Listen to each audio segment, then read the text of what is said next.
Iran Israel యుద్ధం కారణంగా చిక్కుకుపోయిన 17 మంది తెలుగు వాళ్లు క్షేమంగా స్వదేశానికి చేరుకున్నారు. వారు భారత్కు తిరిగి వచ్చారు. అందులో 10 మంది ఢిల్లీలోని ఏపీ భవన్కు రావడంతో ఏపీ ప్రభుత్వం వారికి అన్ని ఏర్పాట్లు చేసింది. దీనిపై మరింత సమాచారం మా నేషనల్ బ్యూరో చీఫ్ కళ అందిస్తారు. జరుగుతుంది కానీ అక్కడ కోట్ల మంది భారతీయులు మనకు కువైట్ అనుకోవచ్చు, తర్వాత వివిధ ప్రాంతాల్లో ఉన్నారు. ఇరాన్లో కూడా దాదాపు 10,000 మందికి పైగా కూడా భారతీయులు ఉన్నట్లు కూడా అధికారికంగా ప్రకటించడం జరిగింది. ముఖ్యంగా అక్కడ ఆపరేషన్ సింధులో భాగంగా వివిధ రాష్ట్రాలకు సంబంధించిన మన తెలుగు రాష్ట్రాలకు సంబంధించిన వాళ్ళు అనుకోవచ్చు, తర్వాత మనకు శ్రీలంక, తర్వాత నేపాల్కి సంబంధించిన వారి కోరిన మేరకు అక్కడ వాళ్ళకు సంబంధించినటువంటి పర్సన్స్ని కూడా ఆపరేషన్ సింధులో భాగంగా తీసుకొని వస్తున్నట్లు కూడా అధికారికంగా ప్రకటించడం జరిగింది. అయితే నిన్న అర్ధరాత్రి మనకు ఏదైతే ఆపరేషన్ సింధులో భాగంగా అక్కడి నుంచి వచ్చినటువంటి తెలుగు విద్యార్థులు ఇప్పుడు మనతో పాటు ఉన్నారు. ముఖ్యంగా 2 తెలుగు రాష్ట్రాలకు సంబంధించిన వాళ్ళు ఢిల్లీ హెడ్ క్వార్టర్స్గా ఎవరైతే ఎయిర్పోర్ట్లో దిగినటువంటి వాళ్ళను కొంత ఇక్కడ ఢిల్లీకి సంబంధించినటువంటి ఏపీ భవన్లో కూడా వాళ్ళకి వ్యవస్థను కూడా ఏర్పాటు చేశారు. మరికొంతమంది అక్కడి నుంచి నేరుగా వారి ప్రాంతాల్లో కూడా వెళ్ళినట్లు కూడా ప్రకటించడం జరిగింది. ఇప్పుడు మనతో పాటు 2 తెలుగు రాష్ట్రాలకు సంబంధించిన వాళ్ళు కొంతమంది వెళ్ళిపోవడం జరిగింది. నిన్న అర్ధరాత్రి ఏదైతే 17 మంది ఆంధ్రప్రదేశ్కి సంబంధించిన వాళ్ళు తెలుగు విద్యార్థులు రావడం జరిగింది. ఇప్పుడు మనతో పాటు కొంతమంది ఉన్నారు. అక్కడ ప్రస్తుతం ఉన్నటువంటి పరిస్థితులను అడిగి తెలుసుకునే ప్రయత్నం చేద్దాం. హాయ్ మా, బట్ వెల్కమ్ టు ఇండియా అని చెప్పాలి. నిజంగా ఒక మెడికల్ స్టూడెంట్స్ అక్కడ దాదాపు కొన్ని వందల మంది కూడా అక్కడ ఉన్నారు. చాలా మంది కూడా దాదాపు ఒక 3 days నుంచి కూడా ఇక్కడికి వస్తూ ఉన్నారు. ఇప్పుడు ప్రస్తుతం పరిస్థితి ఎలా ఉంది అక్కడ? మీరు నైట్ ఎన్ని గంటలకు వచ్చారు? మేము నైట్ అక్కడ 11:30కి స్టార్ట్ అయినాం. ఇక్కడికి వచ్చేసరికి మనకి వాళ్ళకి టైం డిఫరెన్స్ బట్టి మేము 3:30, 4కి వచ్చేసాం. 4కి వచ్చేసారు. ఇప్పుడు అక్కడ పరిస్థితి ఎలా ఉంది అసలు? ఇప్పుడు ప్రస్తుతానికైతే అక్కడ సీజ్ ఫైర్ చేశారు. అంటే సీజ్ ఫైర్ మనకి ఇప్పుడు కొన్ని గంటల ముందు చేశారు, కానీ మీరు అక్కడ ఉన్నప్పుడు అంటే మీ పేరెంట్స్ కానీ చాలా మంది అదే మా పిల్లలు ఎలా ఉన్నారు అన్నటువంటి ఒక భయంతో ఉన్నారు. అక్కడ ఉన్నటువంటి పరిస్థితి ఏంటి?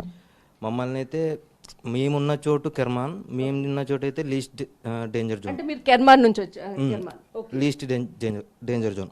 మిగతా యూనివర్సిటీలు, మిగతా ప్రదేశాలు డేంజర్ జోన్లు ఉన్నాయి. వాళ్ళని ఎవాక్యుయేట్ చేసినారు. అంటే వేరే ప్లేసెస్కి రీలొకేట్ చేసి మంచి టైం చూసుకుని. మిగతా ప్లేసెస్ ఏదేది?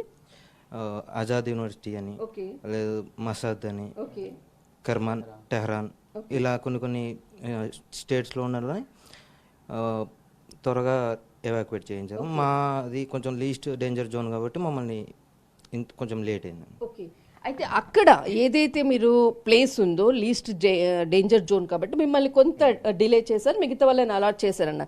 ఇక్కడ అంటే మీరు ఉండేటటువంటి యూనివర్సిటీ ఏదైతే డేంజర్ ప్లేస్లో ఉన్నటువంటి వాళ్ళు, డేంజర్ ప్లేస్ ఏదైతే ఉన్నారో అక్కడ ఎంతమంది విద్యార్థులు ఉండవచ్చు? తెలుగు వాళ్ళు కూడా ఎంతమంది ఉండొచ్చు? అక్కడ తెలుగు వాళ్ళు అయితే ఎవరు లేరు, బట్ మ్యాక్సిమం వాళ్ళు కాశ్మీరీస్. కాశ్మీరీస్ వాళ్ళు. మొత్తం ఎంతమంది విద్యార్థులు అక్కడ? ఆ యూనివర్సిటీలో more than 5,000 ఉండొచ్చు, అంటే మొత్తం కలిపి ఓవరాల్ గా. వాళ్ళని ముందే తరలించారు అక్కడ? ముందుగానే రీలొకేట్ చేసి వాళ్ళని వేరే ప్లేస్ లో, అంటే వేరే స్టేట్ లో పెట్టి అక్కడ నుండి ఇండియాకి తీసుకొచ్చారు. అసలు ఈ ఏదైతే వార్కి సంబంధించిన సిచ్యువేషన్, మీరు ముగ్గురు కూడా అక్కడే ఉన్నారు, అంటే అక్కడ ప్రస్తుత పరిస్థితి ఎలా ఉంది? ఇంతకు ప్రజెంట్ అయితే సేఫ్ అని ఉంది మ్యామ్. లైక్ ఓన్లీ కొన్ని ప్లేసెస్ మాత్రమే, లైక్ టెహ్రాన్ ఎందుకంటే క్యాపిటల్ కాబట్టి అక్కడ కొంచెం రిస్క్ ఉంది. ఇస్ఫహాన్ ఇటువంటి ప్లేస్లు అయితే కొంచెం డేంజర్ జోన్లో ఉన్నాయి. మిగతా ప్లేస్లు అన్నీ సేఫ్ అని ఉన్నాయి. ప్రజెంట్ అయితే వార్ అయిపోయింది కాబట్టి ఏమి ఇబ్బంది ఏం లేదు. కానీ ఇంకా వార్ ఆగలేదు. ట్రంప్ మాత్రమే సీజ్ ఫైర్ అన్నారు, కానీ ఇరాన్ మాత్రము ఇంకా కాల్పులు కొంత కొనసాగిస్తాము అన్నటువంటి కొంత డైలమాలు ఉంది, బట్ నాట్ క్లియర్ అన్నమాట. అయితే ఇప్పుడు మీకు అక్కడ ఏదైతే మెడికల్కి సంబంధించిన స్టూడెంట్స్ ఎంతమంది ఉండొచ్చు ఓవరాల్గా? మేము కెర్మాన్లో అయితే ప్రజెంట్ కెర్మాన్ యూనివర్సిటీ సంబంధించి ఇండియా నుంచి ఒక 250 to 300 ఉన్నాం. 250 to 300 ఓవరాల్ ఇండియా, కాశ్మీర్, ఇక్కడికి వచ్చిండ్రు మొత్తం అందరు వచ్చేసాం. ఓకే. అయితే ఇక్కడ ముఖ్యంగా అంటే టోటల్ ఇప్పుడైతే అక్కడ ఎవరైతే లేరు, అక్కడ అందరు వచ్చేసారు. ఇప్పుడు అంటే మీరు అక్కడ ఉన్నప్పుడు మీ పేరెంట్స్ నుంచి కాల్స్ వచ్చాయా? ఎలా కమ్యూనికేట్ చేశారు? కమ్యూనికేట్ అయితే చేసినాం, జరిగింది కమ్యూనికేషన్ అయితే. మేము చెప్పడం జరిగింది పేరెంట్స్కి. అదిగాక లోకల్గా ఉండే ఆఫీసర్స్ వాళ్ళు కూడా కొంచెం భరోసా ఇచ్చినారు, ఏం కాదు సేఫ్గా పిలుచుకొని వస్తామని. తర్వాత ఇండియన్ ఎంబసీ మాకు కొంచెం ట్రాన్స్పోర్టేషన్, ఫుడ్ అదంతా అరేంజ్ చేసేసి ఓకే ఫస్ట్ వేరే సేఫ్ జోన్కి మమ్మల్ని ట్రాన్స్పోర్ట్ చేసి అక్కడ నుంచి ఫ్లైట్ ద్వారా ఇండియాకి వచ్చేసి. ముఖ్యంగా అక్కడ ఏదైతే మనకు ఇండియన్ ఎంబసీ కానీ తర్వాత మీ కమ్యూనికేషన్ కానీ నెట్ కూడా ఫెసిలిటీస్ మధ్యలో కట్ చేయడంతో కొంత టెన్షన్ పడ్డారు, ఇది నిజమా? లాస్ట్ 5 days నెట్ అసలు లేదు. అంటే ఇంతకు ముందు ఉన్నదే మేము విపిఎన్ ద్వారా వాడుతుంటాం. Okay internet callings, WhatsApp, Insta దానిల ద్వారా మేము ఇన్ఫర్మేషన్ ఇస్తుండే ఇంట్లో వాళ్ళకి. లాస్ట్ 5 days ఇంకా అసలు మొత్తం నెట్వర్క్ షట్ డౌన్ చేసేసారు. ఇంకా ఇంటర్నేషనల్ ప్యాక్ వేయించుకొని మాట్లాడతాం. ఓకే అంటే అక్కడ నెట్ బంద్ చేసినప్పుడు మీరు ఏ విధంగా కమ్యూనికేట్ చేశారు? ఒకవేళ అంటే ఆ ఫెసిలిటీస్ అంతా కూడా కట్ అయిపోయింది, అక్కడ మీ పేరెంట్స్ కూడా టెన్షన్ పడుతుంటారు, ఎలా అసలు ఆ సిచ్యువేషన్ ఎలా? అంటే ఒక టెన్షన్ వాతావరణం అయితే ఉంటుంది, ఎందుకంటే ఇండియా పాకిస్తాన్ కి సంబంధించినటువంటి యుద్ధ మేఘాల సమయంలో ఆ సిచ్యువేషన్ ఏంటన్నది చాలా ఇది. కానీ అప్పుడు అక్కడ ఉన్నటువంటి సిచ్యువేషన్ ఏంటి అంటే మేము ఇంటర్నేషనల్ ప్యాక్ ద్వారా అమౌంట్ తీసుకొని బ్యాలెన్స్ చేసుకొని ఇంటికి ఫోన్ చేసి మాట్లాడాం. జస్ట్ పర్టికులర్ టైం వరకు, మళ్ళీ అమౌంట్ కట్ అయిపోతే కట్ అయ్యాం. అవునా? Okay okay. అక్కడ ఏదైతే మీ సర్కిల్ వాళ్ళు ఎంతమంది ఉన్నా అంటే అందరు చెప్పారు, అందరు రిటర్న్ బ్యాక్ వచ్చేసారు. మరి అక్కడ మీరు వెళ్ళేటటువంటి సిచ్యువేషన్స్ కానీ ఏదైనా ముందుగా ఏమైనా ఇన్ఫర్మేషన్ ఏమైనా ఇచ్చారా మీ కాలేజ్కి సంబంధించిన వాళ్ళ అంటే ఇక్కడ నుంచి ఇక్కడ షిఫ్ట్ అవ్వడం అదినా ముందుగానే స్టూడెంట్స్ అందరూ ఒక గ్రూప్ క్రియేట్ చేశారు, అంటే అన్ని యూనివర్సిటీలు కలిపి. ఓకే ఎంతమంది మొత్తము స్టూడెంట్స్ అందరు కలిపి గ్రూప్?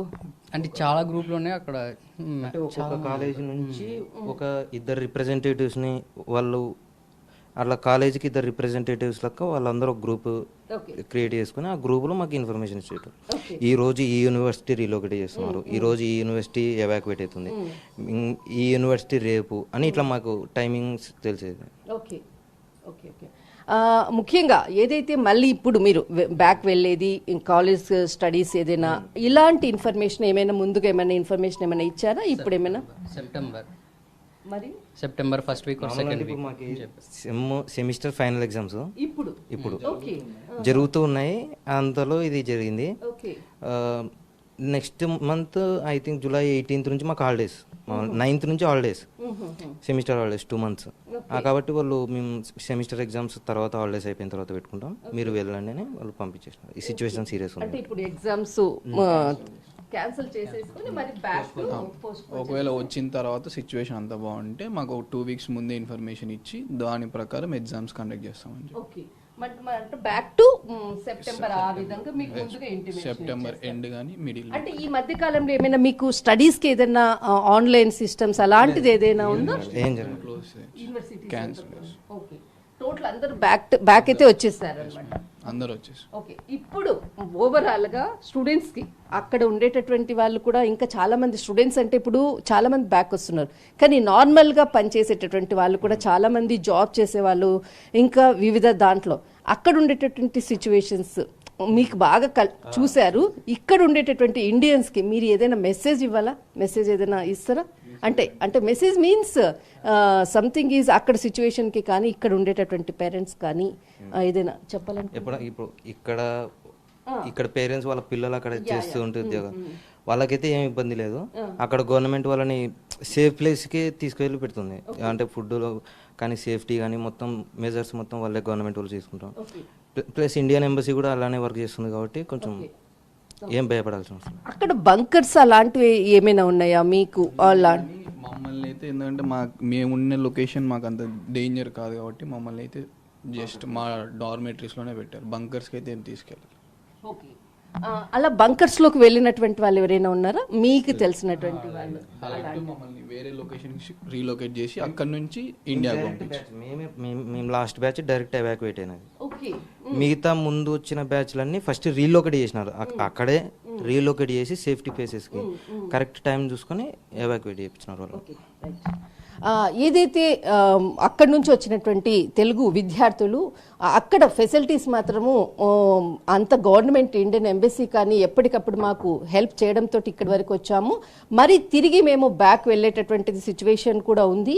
ఖచ్చితంగా అక్కడ ఉండేటటువంటి వాళ్ళందరూ కూడా అందరూ క్షేమంగా ఉన్నారు. కానీ అక్కడ నుంచి కొంత రావడానికి కూడా కొంత ఇబ్బంది, కానీ అక్కడ ఇంటర్నెట్ ఫెసిలిటీస్ కూడా లేనప్పుడు కూడా కొంత టెన్షన్ పడ్డారు పేరెంట్స్ అందరూ కూడా. అక్కడ ఉండేటటువంటి ఏదైతే ఎంబసీస్ వల్ల కానీ ఇక్కడ ఉండేటటువంటి అధికారుల వల్ల కానీ మేము ఇక్కడ క్షేమంగా రావడం జరిగింది అంటూ కూడా చెప్పడం జరిగింది. దిస్ ఇస్ కళా కెమెరామెన్ ధర్మతో ఢిల్లీ.